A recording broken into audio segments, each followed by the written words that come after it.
And in the spirit of Halloween, we have some super creepy Halloween facts. Okay, so right now we're going to check out the name Halloween, which means All Hallows Eve, or the night before All Hallows, All Hallows Mass, All Saints, or All Souls Day, which is observed on November 1st. Here's another creepy story that helps emphasize why people think that Halloween is such a dark and spooky day.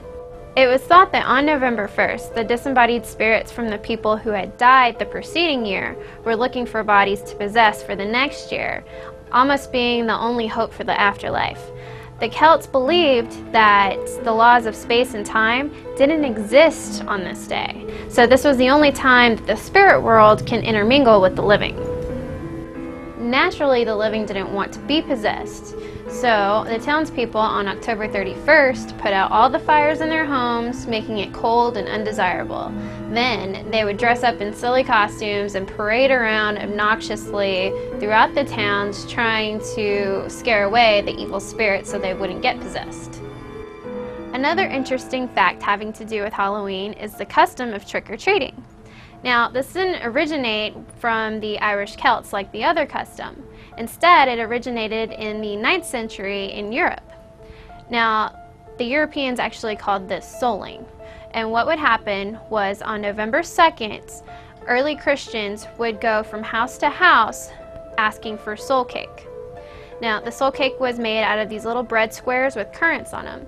And what would happen was the more soul cake that the Christians received, the more prayer that the donors would receive for their dead relatives or whoever that they wanted them to pray for, because it was thought that the spirits remained in limbo and needed help to get to heaven.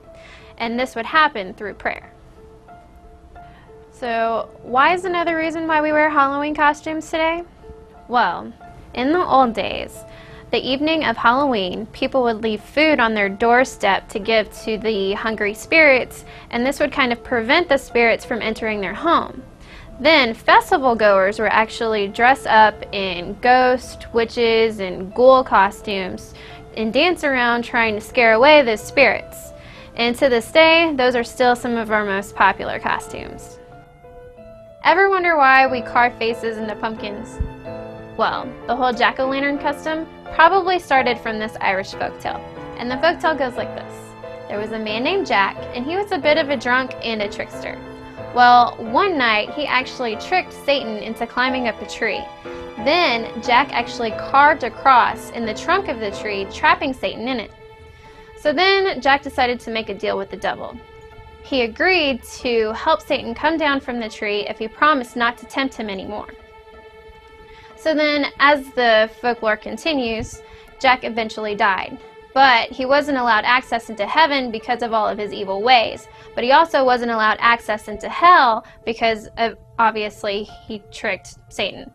So, what the devil decided to do was he gave him this little ember just to light his way through the darkness. But what he did was he stuck it inside a hollowed out turnip so that keeps the light going longer.